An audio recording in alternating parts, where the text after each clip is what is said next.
Welcome back everyone to another video here at TTM Motorsport. It's that time of the weekend, it's top 10 moments. This time we head off to Belgium, a historic track, many famous corners like Eau Rouge, Radion, Pouin and Blanchimont, and the bus stop chicane obviously.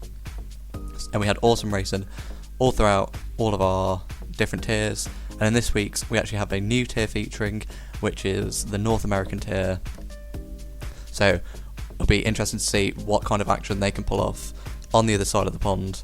But before we get started, just want to promote again our esports side of things that we're doing.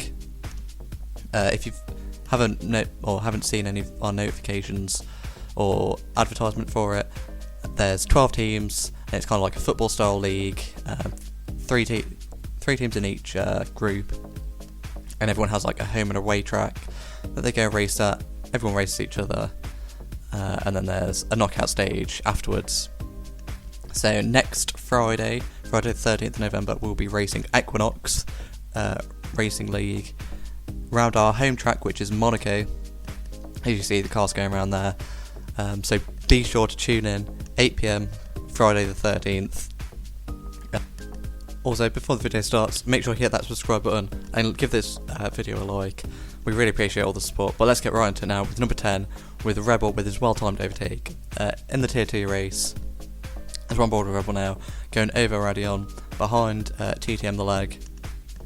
Down the Kemmel Straight, he goes ERS enabled as well, and just as the safety car comes out, he manages to get past the leg there. Excellent move, making it just in time, so he makes up that position just before the safety car, and after the safety car is released, he can go on his way chasing after GB292. Now, on to number 9. We have Tez versus Carl. Luckily, not a repeat of what happened in Silverstone, where they had a little bit of a coming together. But on board with Tesner in the AlphaTauri, behind Carl in the racing point as they head down towards Pouin. Tez gets a better exit out of the corner with no name and is able to go down the inside. Carl wisely backs out there, and Tez on the softer, so more grippier tyres, was able to make up a position there on the racing point driver. And like I said, no contact this time, no need to call anyone a turnip, so all was good. Coming in at number 8, we have Whatt with his double overtake and the race result. So Whatt started 15th out of 17 in the Tier 2 race, and in a minute we're going to jump on board with him now. They were on board with Whatt as we head down the hill, or we cut now onto Bradley Johnson, who makes a good move into this little hairpin.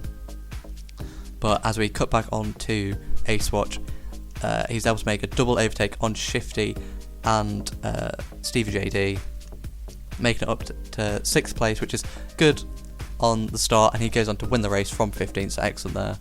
Coming in at number 7, we have the AlphaTauris having a little bit of a battle on board with Tez here. We've got Hoof Penguin behind him, as you see just in that rear view mirror. He's just moved out to the right hand side, looks down the inside. Tez leaves him room, and he swings around the outside. Notable that there is a tyre difference here. Tez on the softer tyres as they head down towards Eau Rouge. Hoof Penguin is on that right hand side of Tez, but going up the hill they stay side by side. Tez leaves him a lot of room and cuts over Radion, but he's able to make up the place there. Hoof Penguin looks like he tries to have a bit of a move back, but the clip cuts off, but he doesn't manage to get past on this occasion. On to number 6, we have Whatt Waffle with his triple overtake. This is our first entry from the North American tier that we have here at TTM, as he's got Snover ahead of him and Brown into Supreme. He gets past both of them after Brown into Supreme has a little bit of a mistake on that right hander. Now behind Danny Rick F1, he powers it down. It was raining beforehand, and Whatt Waffle managed to make a pit stop onto those soft tyres. Danny Rick stayed out on those intermediates, which at the moment would be crying out, being overheated, so he's able to make a triple overtake there on the last lap of the race as well.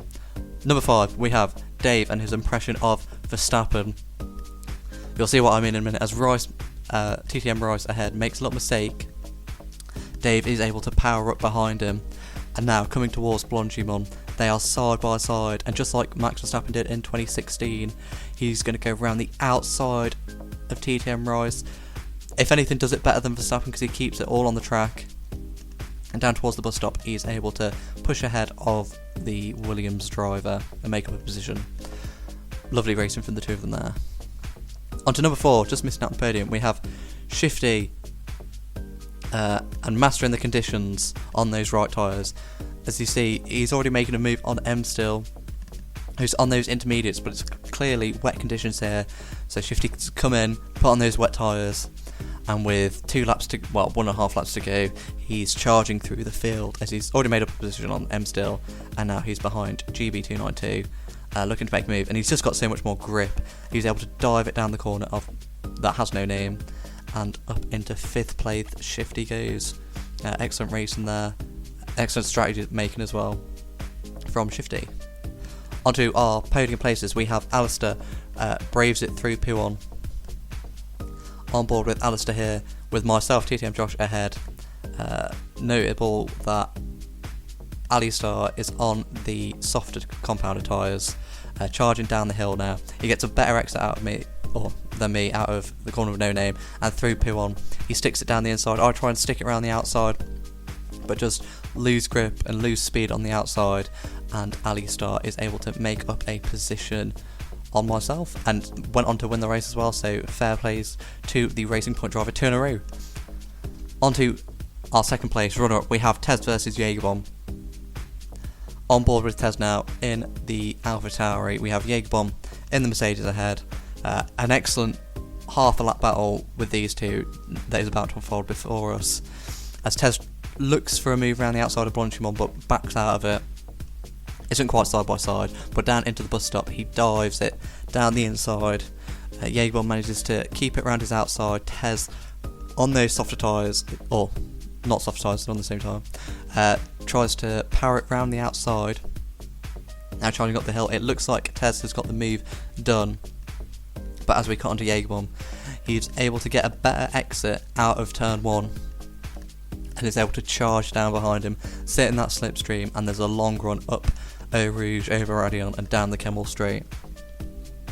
He's wisely just going to stick behind him for now, because he knows his best opportunity is coming up. He's got DRS enabled now, overtake enabled, what he has left. Tess goes to the inside to defend, but Jägerbomb just powers around the outside and gets the move back on Tez. Great racing from the two Tier 1 drivers there, keeping it nice and clean and having a pretty long battle. But on to our first place, we have Dave versus Gunnar, another North American tier entry. On board with Dave here in the McLaren. We have Gunnar in the house ahead. It's a pretty similar clip to the one that we've just seen, but Dave's final overtake is what pushed this into top spot. So as you see, he goes around the outside of the bus stop. Notable as well that he is on harder tyres, as there's a bit of wheel-to-wheel contact there between Gunnar and Dave, but everyone being okay, no damage taken from either side, and it looks like he's just about got it into turn 1, but Gunnar has that inside line. Is he going to push him wide? He leaves him enough space, the Haas driver does, and down towards Eau Rouge they power. Danny Rick F1 is also behind, looking to get in on this action. Through Eau Rouge they go. Gunnar gets a bit of a wobble on. Dave almost hits the back of him, which allows Danny Rick to catch up massively. You see him right filling up that rear view mirror on Dave's POV, but down towards this chicane we go. Dave is able to brake later and goes around the outside. A fantastic move there, alone around the outside, but the fact that they had a half lap long battle just is what pushed it into top spot, so well done to the North American tier for showing it off. Great racing. Anyway, like I said at the start of the video, make sure you subscribe, give this video a like, and come watch our esports event next Friday, Friday the 13th, 8 PM. We'll be streaming YouTube and Twitch. Hope you're all staying safe, and we'll see you next time.